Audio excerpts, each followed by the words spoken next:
일상의 힘, 예수님의 잔치 초청이란 제목으로 오늘 나누겠습니다. 지난주는 우리 자신의 변화에 대해서 살펴봤습니다.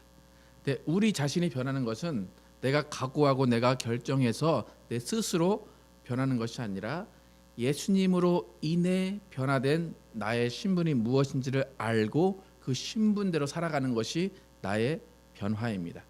그러니까 나의 변화의 초점은 예수께서 나를 구원하시고 예수께서 나를 인도하신다는 것을 아는 것, 내가 예수님으로 인해서 하나님의 자녀가 됐다는 것을 아는 것, 그것이 초점이고 그로 인해서 나의 변화를 지속해 나가는 것입니다.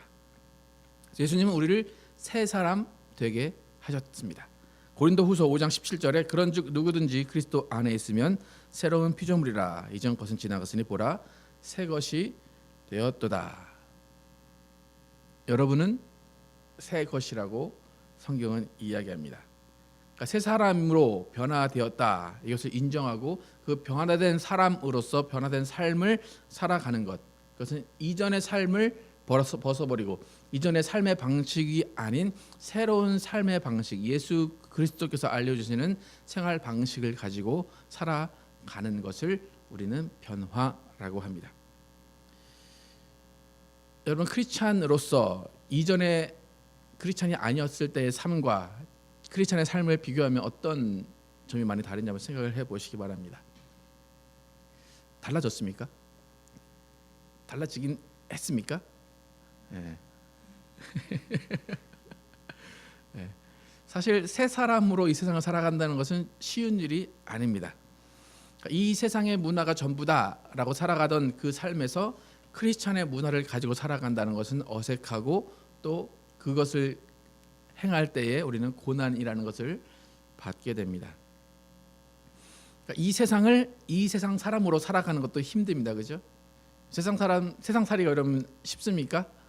힘들죠. 근데 그 세상살이를 이 세상의 문화가 아닌 크리스찬의 문화를 가지고 사는 것은 너무나 힘든 일입니다. 그래서 많은 교회에 다니는 사람들이 이 세상의 삶에 지쳐서 나는 이 세상을 사는 것도 힘듭니다라고 하면서 하나님을 떠나서 교제를 하지 않고 하나님과 교제하지 않는 삶을 그대로 살아가는 사람들이 많이 있습니다. 그래서 묵상할 시간이 없다, 기도할 시간이 없다, 말씀 볼 시간이 없다, 봉사할 시간이 없다 하면서 이 세상의 삶에 찌들어서 그렇게 살아가는 사람들이 교회 안에도 많이 있습니다. 그러니까 결국 하나님은 너희가 새로운 피조물이다 그렇게 이야기하시는데 우리는 내가 어떻게 새로운 피조물인가, 내가 왜 새로운 피조물인가 그걸 알지 못하는 채로 이 세상의 삶을 살아간다는 거예요. 그러니까 변화되었다라고 하는데 뭐가 변화됐는지를 확실히 모른다는 거죠. 내가 변화되었다. 그런데 결국 보면 예수 믿어도 변화되는 건 별로 없다는 거죠. 그러니까 변화되는 것이 없는 상태로 이 세상을 살아갑니다. 어떤 목사님은 크리스찬의 삶, 변화된 삶을 살지 못하는 것을 어떻게 표현을 하냐면 찌질한 삶을 산다고 그렇게 표현을 합니다. 여러분, 찌질한 삶에 대해서 어떻게 생각하십니까? 세상을 되게 잘 살아요. 예수 믿고 세상에서 성공해서 세상에서 떵떵거리고 살아요. 그런데 어떤 목사님은 그것을 찌질한 삶이라고 표현을 한다는 거예요. 왜 그런가 하면 새로운 피조물이 됐다라는 것은 뭐냐면 하나님과 교제하고 하나님을 아버지라고 부를 수 있는 특권이 생겼다는 거예요. 하나님 나라의 백성으로 살 수 있는 특권이 생겼는데 그 특권을 사용하지도 않고 있는지도 모르면서 이 세상이 최고인 것처럼 살아간다는 거예요. 그게 찌질하다는 거예요. 하나님의 백성, 하나님의 자녀, 하나님을 아버지라고 부를 수 있는 사람들이 하나님을 모르는 사람들과 똑같이 생활을 한다는 것은 하나님 보시기에는 정말 실망스러운 일이고 하나님 보시기에는 이해할 수 없는 일입니다. 대부분의 크리스찬들은 예수 믿고 구원받았으니까 이 땅에서는 힘들 때만 하나님을 찾는 경우가 많이 있어요. 그래, 하나님을 언제 만납니까? 물어보면 하나님은 나중에 죽으면 천당 가서 만나지요. 그렇게 하는 분들이 많이 있습니다. 여러분, 하나님은 언제 만날 수 있습니까? 죽으면 만날 수 있습니까? 아니면 오늘 내일, 아무 때나 만날 수 있습니까? 여러분 하나님 자주 만나십니까? 죽어서도 만날 수 있을 것 같습니까? 우리는 하나님을 죽어서도 만나야 되지만 이 삶 가운데 항상 하나님을 만나고 있어야 돼요. 그러니까 크리스찬의 삶이라는 것은 뭐냐면 이미 구원받은 자로서 이 세상에서 하나님 나라 백성으로 하나님을 아버지라 부르고 하나님과 교제하면서 하나님과 친하게 지내는 삶이라는 거예요. 그러니까 하나님 나라 백성이다, 하나님의 자녀다. 여러분 어머니 아버지의 자녀다 그러면 우리는 이제 미국에 와서 떨어져 있거나 아니면은 뭐 부모님이 안 계시다라는 핑계로 나 이제 부모님을 만나지 못합니다. 그러면 여러분이 부모님을 못 만난다고 해도 여러분은 그 부모님의 자녀입니다. 그죠? 하나님을 여러분 볼 수 없어요. 그죠? 네. 하나님을 만난다 하지만 하나님 얼굴 보신 적 있으십니까? 뭐 환상을 봤다 그 정도는 할 수 있지만 하나님의 얼굴을 본 사람은 아무도 없다 그래요. 근데 우리는 예수님이 이 땅에 오심으로 인해서 하나님의 얼굴을 볼 수 있어요. 예, 말씀으로도 볼 수 있고 어떤 경험으로 볼 수 있어요. 그러면 우리는 실제적인 하나님 아버지의 자녀들입니다. 그렇다면 하나님의 자녀라고 한다면 하나님께 나아가서 하나님을 뵙고 하나님과 친하게 지내고 교제해야 됩니다. 그러니까 아무리 세상이 바쁘고 세상에서 아무리 힘들어도 우리는 하나님의 백성으로 이 세상에 살아가야 되기 때문에 하나님의 백성으로 산다는 것은 어떤 방식으로든 하나님과 항상 교제하고 하나님과 친하고 하나님과 대화하고 있어야 된다는 거예요. 세상 사람들은 하나님을 만나지 못합니다. 그렇기 때문에 세상 사람들은 그들의 방식대로 살아갑니다. 우리가 하나님을 아버지라고 부르고 하나님의 자녀라고 한다면 그들과 틀린 생활 방식 하나, 중요한 특별한 하나는 하나님 아버지를 뵐 수 있다는 거예요. 하나님 아버지를 만난다는 거예요. 여러분 세상 사람들과 여러분의 생활 방식이 틀리다. 여러 가지 틀릴 수 있지만 가장 중요한 다른 점은 하나님 아버지를 만난다. 하나님 아버지와 교제한다. 예수 그리스도를 만난다는 거예요. 그러니까 옛날 왕궁에 있는 왕족들이 왕궁 밖에 있는 일반 평민들과 다른 생활 방식을 가지고 삽니다. 그 사람들을 특권층이라고 이야기를 합니다. 지금 세상에도 특권층이 있죠, 그죠? 이제 신문에 나왔는데 그 뉴스에 나왔는데 이제 한 지금 2017년 이제 한 50년 후에 되면 정확하게 나뉜대요. 특권층이 1%가 된대요. 근데 1%는 어떤 사람들이냐면 지금 우리가 얼마 전에 VR 얘기를 하고 이제 그 얘기를 했는데 그런 지금 이렇게 그 테크놀로지를 주도하는 그런 사람들이 1%가 이제 모든 세상을 지배한다는 거죠. 컴퓨터 다루는 사람들, 로봇 다루는 사람들, 그 사람들이 1%고 그 다음에 99%가 그냥 그 천민의 삶을 살아간다는 거죠. 여러분, 그러니까 컴퓨터 모르고 로봇을 모르면 그러니까 1%는 그 로봇과 컴퓨터에 의해서 편안한 삶을 산다는 거예요. 말 한마디 하면 다 갖다 주고 뭐든 아무것도 안 해도 되는. 그런데 그런 것들을 못 누리는 사람들은 그냥 똑같이 일하면서 노동하면서 살아야 되는 그런 이제 세상이 온다는 거죠. 그러니까 특권층과 아닌 그런 사람들이 구별이 된다는 거예요.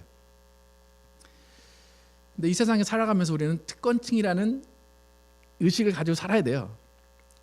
그것이 교만이 아니라 하나님 아버지를 만나서 우리는 하나님 아버지로부터 위로를 받고 우리는 도움을 받고 또 우리가 하나님 아버지께 나아가면서 우리의 할 일을 우리가 찾을 수 있다는 거예요.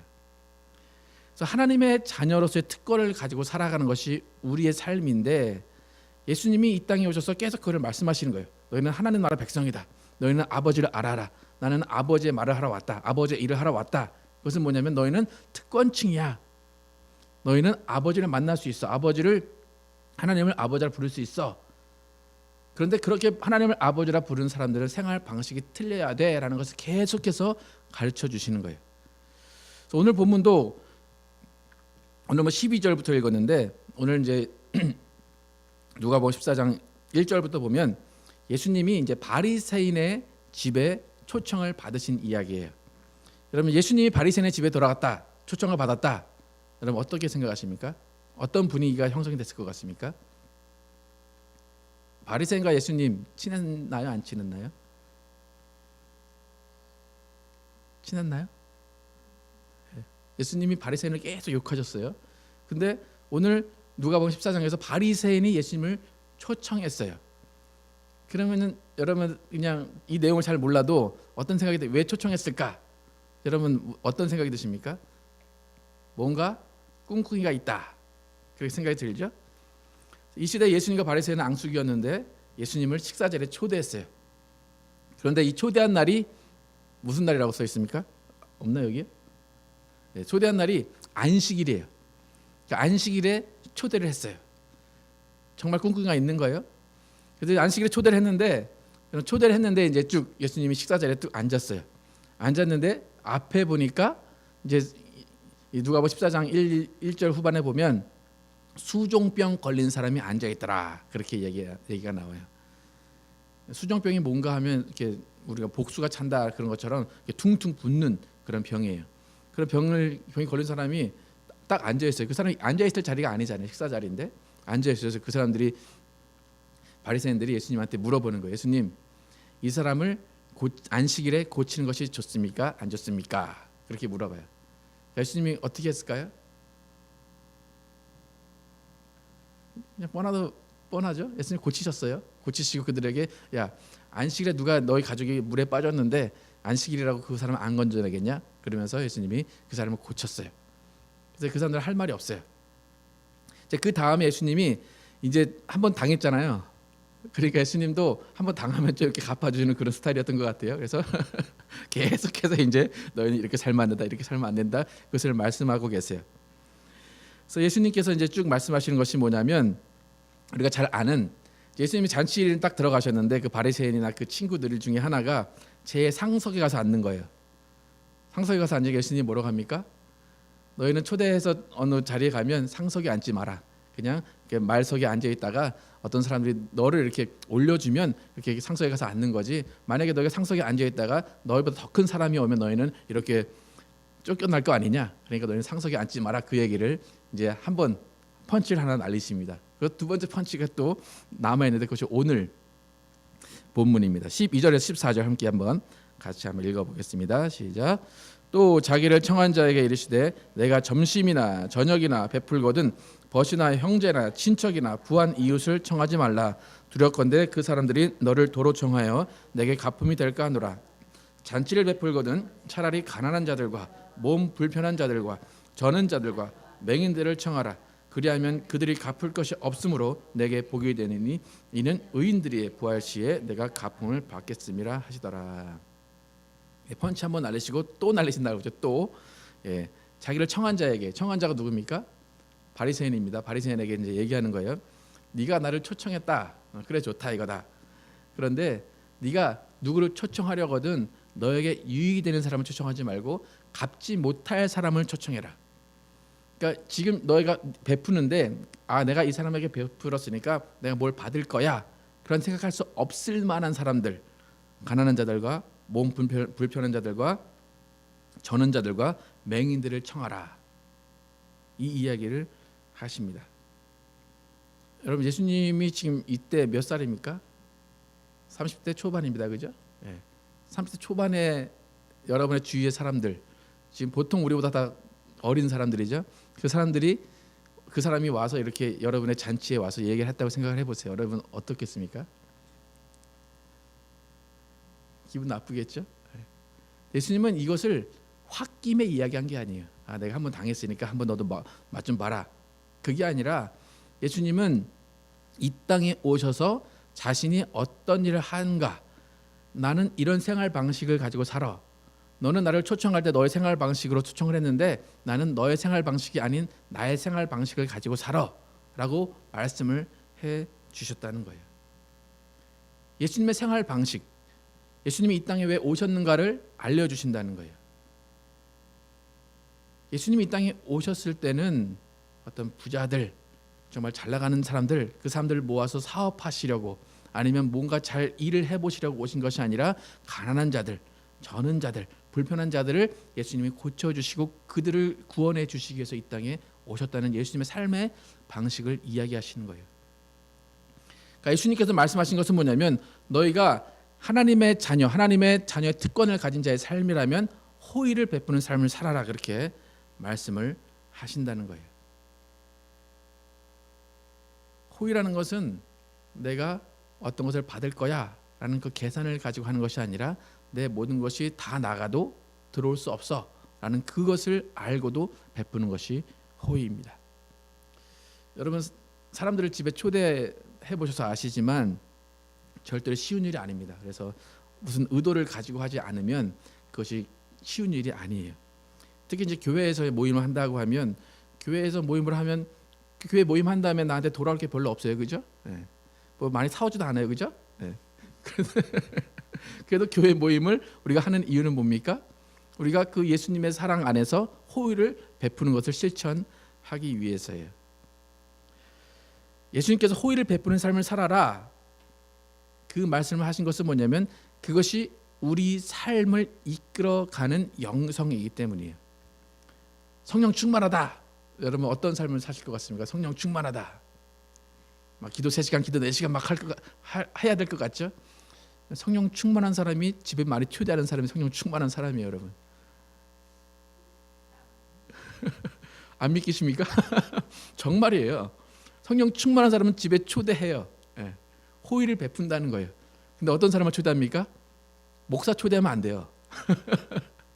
돌아올 것이 없는, 나에게 뭘 칭찬할 것이 없는 그런 사람들, 오늘 오고 내일 못 볼 사람들을 초청하는 사람들이 성령 충만한 사람들이라는 거예요.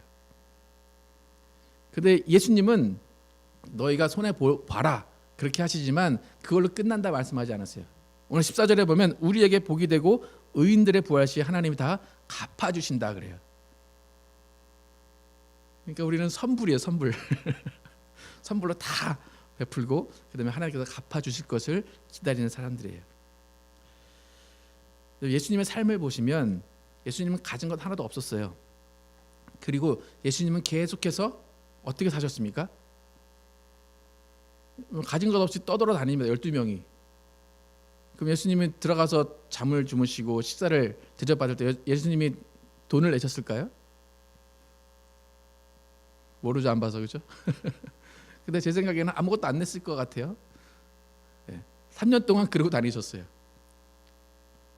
예수님이 되게 뻔뻔하시잖아요, 그죠? 근데 뻔뻔하신 이유는 뭐예요? 예수님이 그만큼 베풀 것을 가지고 계셨기 때문이에요.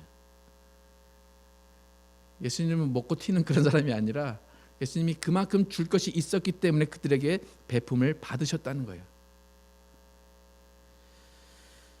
예수님은 그렇게 일생간 3년의 공생의 가운데 계속해서 베품을 받으셨지만 예수님 또한 초청하기를 좋아하시는 분이에요. 예수님의 잔치에 초대하기를 좋아하시는 분이에요. 오늘 이 예화를 드신 것도 그 주인이 그냥 초청한 거예요.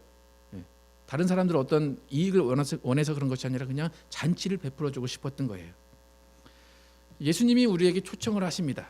예수님이 우리에게 나를 믿어라, 나에게 와라 초청을 하십니다. 그럼 생각을 해보죠. 여러분, 예수님에게 이익일까요? 손해일까요?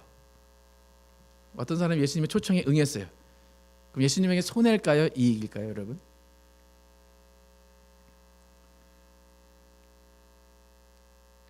손해일까요? 이익일까요? 모르죠. 예수님만 아실 거죠. 예수님은 아쉬운 게 없는 분이에요. 예수님은 우리를 초청해서 사업회나 설명회 하시려고 우리를 초청하시는 게 아니에요. 그가 가진 모든 것을 값 없이 주시기 위해서 우리를 초청하신다는 거예요. 요한복음 10장 10절에 보면 도둑이 오는 것은 도둑질하고 죽이고 멸망시키려는 것뿐이요 내가 온 것은 양으로 생명을 얻게 하고 더 풍성히 얻게 하려는 것이라. 예수님은 우리에게 뭘 뺏어 가려는 분이 아니라 풍성히 주시려는 분이에요. 그래서 우리를 초청하신다는 거예요. 여러분, 예수님이 여러분을 지금 초청하십니다. 제가 말씀을 드리면 여러분 어떤 생각이 드십니까? 여러분이 예수님 여러분을 지금 초청하십니다.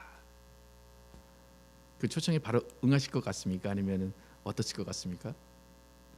대부분 교회에서 어떻게 예수님이 여러분을 초청하십니다. 그러면 뒤에 뭐가 붙어요, 그죠? 예, 저희 교회 뭐가 필요합니다. 예. 예수님이 여러분을 초청한다는 것은 여러분에게 뭘 뺏어 가려는 게 아니라 여러분에게 풍성히 주려고 하신다는 거예요. 예수님 밖에 있는 사람들이나 예수님 안에 있는 사람들이나 예수님의 초청, 너 나에게 와라, 나를 만나자라고 하는 그것을 내 시간을 뺏어가는 것으로 생각을 해요. 내 물질을 뺏어가고 내 모든 것을 뺏어가는 것 같은 초청으로 생각을 한다는 거예요. 여러분 그 기분 잘 모르시죠? 근데 저는 그 기분을 좀 알아요. 여러분 목회자로 이제 목사라는 타이틀을 가지고 사람들을 만나는 게 참 힘들어요. 저는 어떤 사람 만나서 되게 친하게 지내고 싶어서 이렇게 친하게 얘기를 하고 밥도 사주고 그래요. 그럼 그 사람의 생각에는 어떤 생각이 있을까요? 예, 저는 절대 없거든요, 그 생각이요. 근데 그걸 오해를 하거나 부담을 갖고 한 번은 만나주는데 두세 번은 안 만나려고 해요. 저는 예수님의 마음을 조금 알아요. 예. 예수님이 여러분에게 다가오세요. 야, 나 좀 만나자. 한 번은 만나요. 두 번, 세 번 만나면 여러분 어떤 생각이 들까요? 아, 예수님 내 인생을 뺏어가실 것 같아. 예수님 내 물질을 뺏어가실 것 같아. 예수님 내 시간을 뺏어가실 것 같아. 그런 생각을 한다는 거예요. 세상에 있는 초청, 세상의 모든 모임은 의도적이고 계산적이에요. 거기 뒤에는 모든 어떤 자신의 이익이 따라와요. 제가 신학교 다닐 때 이제 점심을 사 먹어야 되잖아요. 근데 이제 어느 한 날은 뭐를 먹을까 고민을 안 해도 되는 날이 있어요. 그게 어떤 날이냐면 어떤 단체에서 이제 와가지고 자기네 어떤 교재를 선전을 한다거나 아니 그 자기의 이제 어떤 그룹을 선전을 하려고 할 때 이제 점심을 안 사 먹어도 돼요. 그래서 학생들한테 그냥 오라고 하면은 안 오니까 이제 점심을 주겠다라고 사인업을 해라. 그러면 이제 한 달 전이나 두 달 전에 사인업을 하면 그날은 학생들이 와서 그냥 가만히 있어도 그냥 점심만 먹고 자기네 그 설명회 듣고 그러면 돼요. 그러니까 저는 전혀 그런 관심이 없어요. 그런데 사인업 하라면 무조건 사인업을 해요. 아, 나는 점심 안 사 먹어도 되는 날. 예. 그러니까 사람들이 모인다, 초청한다. 세상에서의 방법은 모든 것이 자기의 어떤 의도가 있고 계산적인 그런 모임과 초청이라는 거예요. 여러분 예수님의 초청은 정반대예요. 예수님의 초청은 우리에게 풍성히 주려고 하는 초청이라는 거예요. 예수님이 우리를 초청하시면 예수님은 자신의 살과 피를 다 줘야 돼요. 초청해서 정말 잘 믿었어요. 그러면 예수님은 그 사람을 위해서 천국에 집을 지어줘야 돼요. 뭘 줘야 돼요? 다 줘야 되는 초청이라는 거예요. 예수님은 한 명이 더 구원받을수록 예수님은 손해보는 초청이라는 거예요. 그런데도 예수님은 초청을 기쁘게 하신다는 거예요. 예수님이 초청하셨습니다. 그러면 예수님은 그것을 하나님의 나라다라고 이야기를 하십니다. 그래서 우리는 이미 예수님의 초청에 응해서 천국 하늘나라 죽어서 갈 사람들이에요. 그리고 하늘나라 가는 그 사람들이 또 이 땅에서도 하늘나라를 이루며 살라고 예수님은 말씀을 하십니다.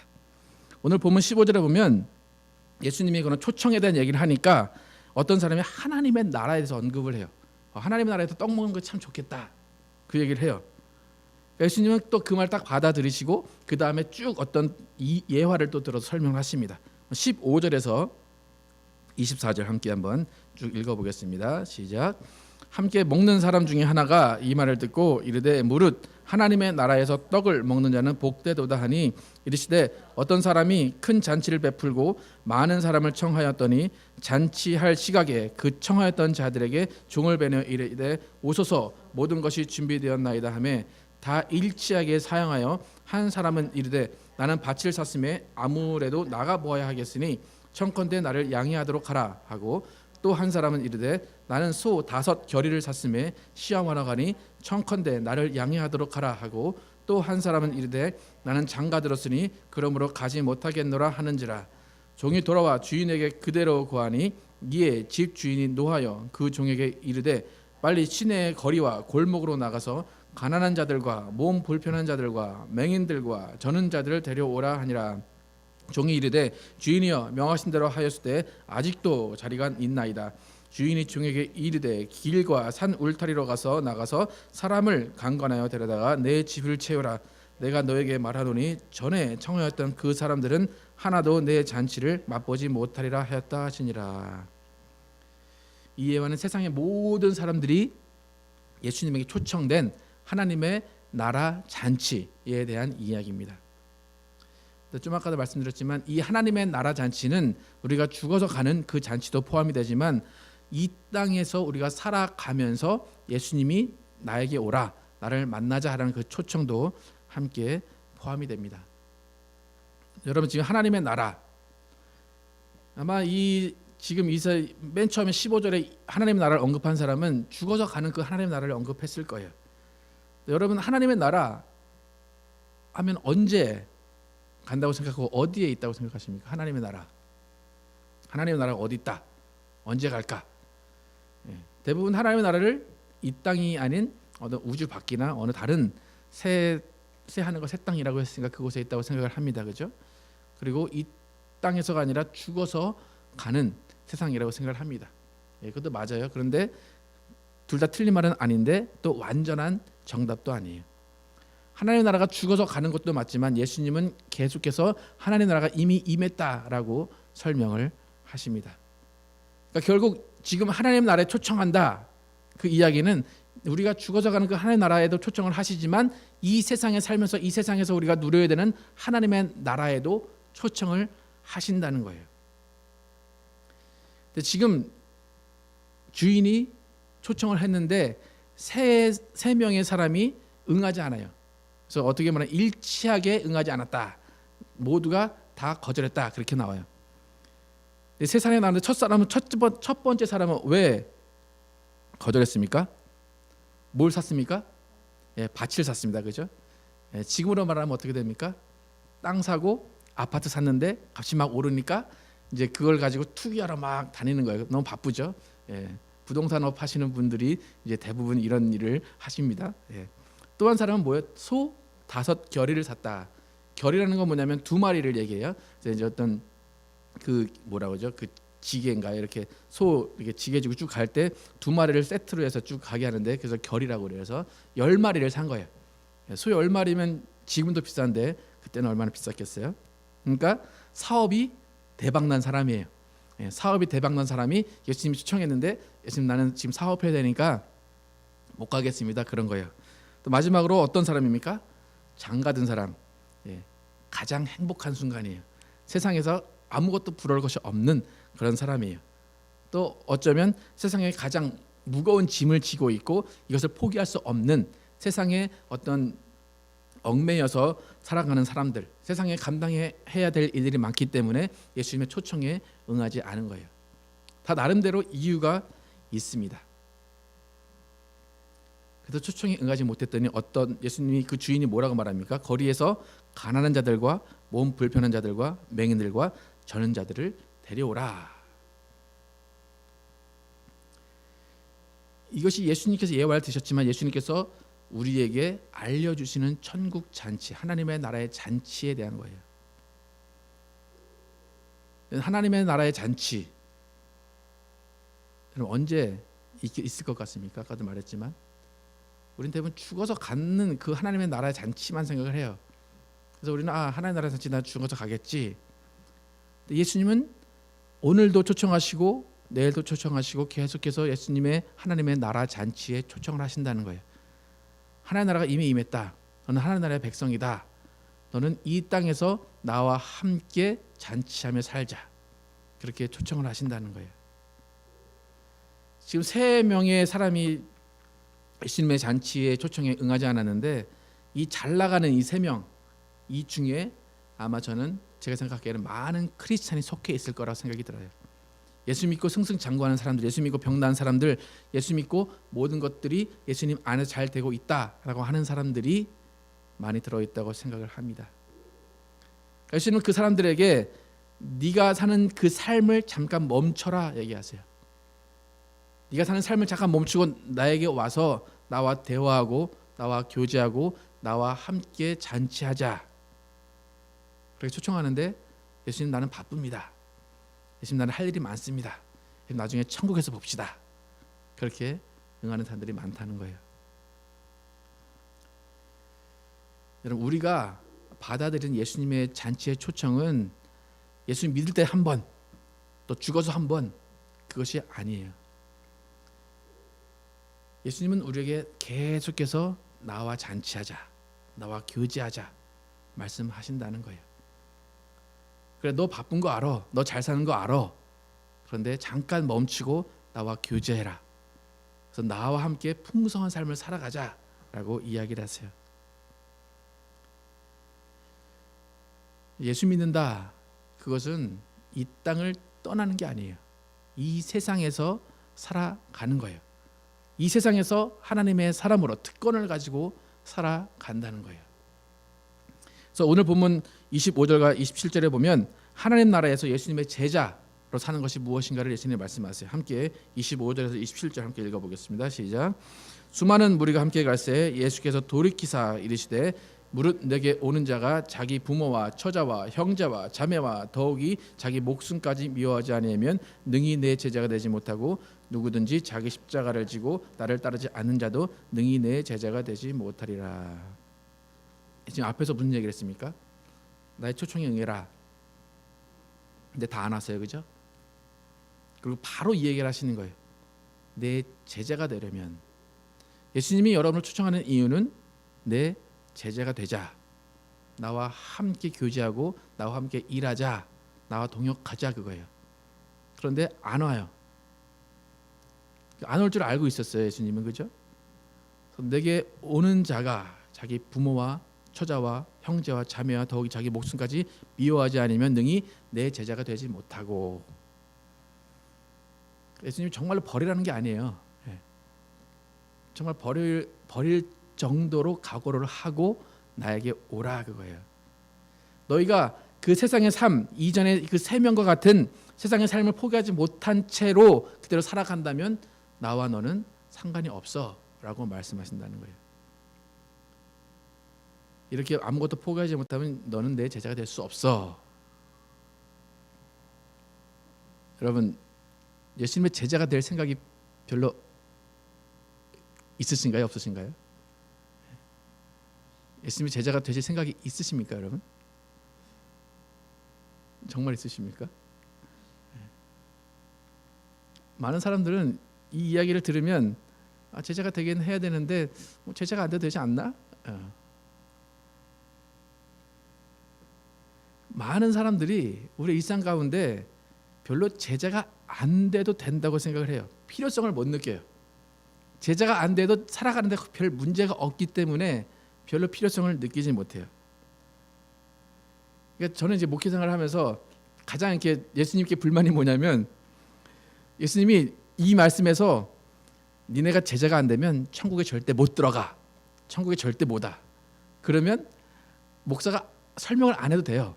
예수님이 그냥 협박을 다 하셨기 때문에 별로 설명을 안 해도 되는데 예수님은 그런 말씀을 안 하세요. 그냥 제자가 돼야 돼 라고만 말씀하신다는 거예요. 그러니까 우리가 생각하기에 천국 들어가는데 제자가 안 돼도 들어갈 수 있기 때문에 우리는 별로 심각성을 모른다는 거예요. 여러분 잘 보시면 예수님이 지금 이 말씀에서 하신 의도를 한번 보세요. 어떤 생각으로 하셨나? 예수님이 이전에 그 세 사람의 예를 들면서 이 사람들은 초청에 응하지 않았어. 그래서 너희는 제자가 되려면 이렇게 해야 돼 라고 말씀하셨어요. 이 전에 세 사람, 그 사람들은 세상의 삶을 포기하지 않은 사람들이에요. 세상과 함께 그냥 세상에서만 살아간 사람이에요. 그러니까 제자라는 것은 뭐냐면 이 세상의 삶을 살지만 이 세상과 구별되라는 거예요. 이 세상과 별다른 변화 없이, 이 세상과 별다른 변화 없이 별반 다르게 살지 않는다면 너는 내 제자가 아니야 라고 말씀하신다는 거예요. 여러분, 제자라는 말 보실 때 내가 세상과 얼마나 구별되어 있나 그걸 한번 생각을 해보셔야 돼요. 제자로 살고 싶지 않은, 또 제자로 살지 않아도 되는 그 생각이 지금의 기독교의 타락을 가지고 왔습니다. 여러분, 지금의 기독교의 문제가 가장 뭐라고 생각하십니까, 여러분? 지금의 기독교의 가장 큰 문제, 우리의 가장 큰 문제, 세상과 별반 다를 점이 없다는 거예요. 난 세상과 이렇게 달라라고 말할 것이, 자랑스럽게 말할 것이 없다는 거예요. 오히려 교회가 더 부를 축적하고 불법으로 모은 재산들이 더 많은 곳이 교회입니다. 지금 한창 이제 한국에서 시끄러운 명성교회 이제 세습 문제가 있는데 어떤 과정에서 이루어진지 다 대부분 아시나요? 예. 그 장로교단에서 그 세습을 금지하는 법을 자기네들이 만들었어요. 근데 그 교단에 속한 교회예요. 그러니까 세습은 뭐 안 돼요. 그러니까 어떻게 했냐면 아들을 위해서 교회를 하나 세워줬어요. 다른 곳에다가. 그리고 아들이 목회를 잘하고 있어요. 그 상태에서 이제 은퇴할 때가 됐으니까 우리는 목사를 초빙하겠습니다. 누구를 초빙했습니까? 그 아들을 초빙했어요. 근데 그게 세습입니까 아닙니까? 머리를 정말 잘 굴린 거예요. 법적으로는 아무런 하자가 없어요. 그렇게 해서 세습을 했어요. 그러면서 이 교회 5만 명 교회를 운영할 사람은 이 아들밖에 없습니다. 그렇게 하고 이제 세습을 한 거예요. 저희 와이프한테 이 얘기를 했더니 세상보다 더하네 그 얘기를 해요. 지금 한국 교회가 세상보다 더 악하고 더 교묘한 수법을 써서 여러 가지 부를 축적하고 있습니다. 예수님은 자신의 살과 피를 다 버리시면서 우리를 왕 같은 제사장, 거룩한 나라, 하나님의 소유로 만들어 주셨어요. 그 이유는 베드로전서 2장 9절에 말해요. 그러나 너희는 택하신 족속이요 왕 같은 제사장들이요 거룩한 나라요 그의 소유가 된 백성이니 이는 너희를 어두운 데서 불러내어 그의 기이한 빛에 들어가게 하신 이의 아름다운 덕을 선포하게 하려 하심이라. 어두운 데서 나왔대요. 그의 기이한 빛에 들어가게 하신 이의 아름다운 덕을 선포하기 위해서 우리를 구원해 주셨어요. 이렇게 우리가 예수님의 소유된 우리가 예수님의 덕을, 아름다운 덕을 선포해야 되는데 그게 아니라 우리가 마치 세상의 소유물처럼 세상에 이끌려 가고 있다면 우리는 과연 예수님의 제자인가, 예수님의 구원받은 자인가 생각할 필요가 있다는 거예요. 그래서 오늘 본문은 14장인데 14장 맨 마지막에 세 구절을 보시면 예수님이 어떠한 의도로 이 말씀을 하셨는지 정확히 알 수 있어요. 함께 한번 33절에서 35절 읽어보겠습니다. 시작. 이와 같이 너희 중에 누구든지 자기의 모든 소유를 버리지 아니하면 능히 내 제자가 되지 못하리라. 소금이 좋은 것이나 소금도 만일 그 맛을 잃으면 무엇으로 짜게 하리요. 땅에도 거름에도 쓸데없어 내어 버리느니라. 들을 귀가 있는 자는 들을지어다 하시니라. 좀 아까 제가 말씀드린 그 명성교회 목사님은 상당한 재력을 가지고 계세요. 그리고 한국교회 대형교회 목사님들은 보통 100억에서 500억을 다 가지고 계시다 그래요. 그러면 예수님이 이 말씀 33절 예수님의 제자라고 하는 그 기준에 포함이 되는가? 뭐 그렇다고 교회도 없고 재산도 없는 저 같은 목사가 제자다 그건 아니에요. 네. 과연 예수님이 말씀하신 제자의 기준에 맞는 기독교인들이 얼마나 될까라는 거예요. 지금 한국교회 문제가 뭐냐면 빛과 소금이 되라. 새로운 피조물을 만들어놨는데 새로운 피조물로서 하나님의 나라의 삶을 살지 않는다는 거예요. 예수님은 분명히 소금의 역할을 하지 못하면 어떻게 된다고 말씀하십니까? 쓸데없어 내어 버린다. 여러분 믿으십니까? 한국교회 이걸 믿는 사람 아무도 없어요. 한국교회 크리스찬들은 천국 간다는 믿음이 너무 강하기 때문에 이 말을 절대로 안 믿어요. 예수님이 하신 말씀은 절대로 안 믿어요. 빛과 소금이 안 돼도 절대 예수님 나를 버리지 않으셔라는 믿음이 너무 강하기 때문에 예수님 맨 끝에 뭐라고 말씀하셨어요? 맨 끝에 있는 말이 중요해요. 함께 읽어볼까요? 시작. 맨 끝에 맨 밑에 줄 시작. 그 다음에 이 말이 제일 중요해요. 앞에 말은 별로 중요하지 않아요. 들을 귀 있는 자는 들을지어다. 예수님이 뭘 아셨어요? 안 들을 거야. 이거 분명히 안 들을 거야. 내 제자가 되라 아무리 얘기해도 내 제자가 될 사람들은 거의 없을 거야. 들을 사람만 들어. 그거예요. 여러분 예수님의 제자가 되어야 되는 이유는 우리가 천국 가기 위해서 그런 것이 아니에요. 예수님이 제자가 되는 것은 예수님이 어떠한 은혜를 주셨는지 알기 때문에 그 가슴 벅찬 그것 때문에 예수님의 제자가 되는 거예요. 부모와 처자와 형제와 자매와 자기 목숨까지 미워하면서 예수님의 제자가 되어야 하는 이유는 천국 가기 위해서가 아니라 예수님이 내 영혼, 내 한 영혼 살려주셨기 때문에 나도 다른 한 영혼 살려야 되겠습니다라는 그 가슴 벅찬 감동으로 제자가 된다는 거예요. 여러분, 예수님은 제자들을 친구라고 하죠. 친구, 동역자라고 하세요. 여러분, 이 세상에 하나님의 자녀들은 많아요. 천국 갈 하나님의 자녀는 많은데 예수님의 친구는 많지 않아요. 예수님의 동역자는 많이 없다는 거예요. 여러분, 예수님의 친구십니까? 예수님이 당하는 고통 같이 당하고, 예수님이 우실 때 같이 울고, 예수님이 웃을 때 같이 웃는 그런 예수님의 친구십니까? 예수님은 친구를 원하신다는 거예요. 아까도 제가 예수님의 마음을 조금 안다 그랬잖아요. 이렇게 제가 친해지려고 하면 별로 안 친해지고 싶은 사람들이 많다고 그랬는데, 또 하나 예수님의 마음을 알게 되는 건 뭐냐면 목사는 되게 외롭다는 거예요. 예수님이 얼마나 외로우실까 한번 생각을 해보셨어요, 여러분? 예수님이 얼마나 외로우실까? 그렇게 초청을 하는데 오진 않고 바쁩니다. 나 이거 해야 되면 저거 해야 됩니다. 예수님의 마음을 이해하시기 바랍니다. 예수님의 친구는 이 땅의 삶 가운데 예수님의 잔치 초청에 응해서 예수님의 잔치의 맛을 보는 사람이에요. 그러니까 그 주인이 뭐라고 그래요? 너희는 다시는 내 잔치의 맛을 보지 못하리라, 그렇게 얘기를 해요. 예수님의 잔치의 맛을 본 사람이 그 맛을 알고 그 즐거움으로 예수님의 친구가 되고 예수님의 제자가 되고 계속해서 그 잔치에 참여하게 된다는 것입니다. 여러분, 예수님의 잔치가 얼마나 맛있는지 한번 여러분 맛보셨습니까? 이 세상에서 예수님이 초청하는 그 잔치에 가서 여러분 그 잔치의 맛을 보고 또 그 잔치에 가고 싶어 라고 하는 그 경험, 그 가슴 벅찬 그 감격이 있으십니까? 예수님의 잔치에 참여해서 그 맛을 보면 세상이 그리워지지 않는다는 거예요. 여러분, 집에서 너무 맛있는 음식을 먹었으면 밖에서 사 먹을 생각이 듭니까, 여러분? 집에서 맛있는 걸 안 해주니까 자꾸 밖에 셰프 찾아가는 거잖아요. 우리 집에 셰프가 있으면 다른 거 찾아보지 않아요. 예수님은 우리에게 너무나 맛있는 것을 준비하실 최고의 셰프라는 거예요. 그걸 맛보면 다른 데 가지 않는다는 거예요. 다른 사람과 친구하지 않는다는 거예요. 저는 우리 교회가 예수님의 친구인 제자들이 많이 나오는 교회가 되기를 바랍니다. 여러분, 예수님의 제자가 나오지 않으면 교회는 죽습니다. 한국교회는 그래서 죽었습니다. 한국교회 제자훈련 사랑의 교회에서 시작했다고 하는데 제자훈련이 죽었다, 실패했다 이야기를 합니다. 그렇다고 제자가 못 나온다, 그렇게 가만히 있어서도 안 된다는 거예요.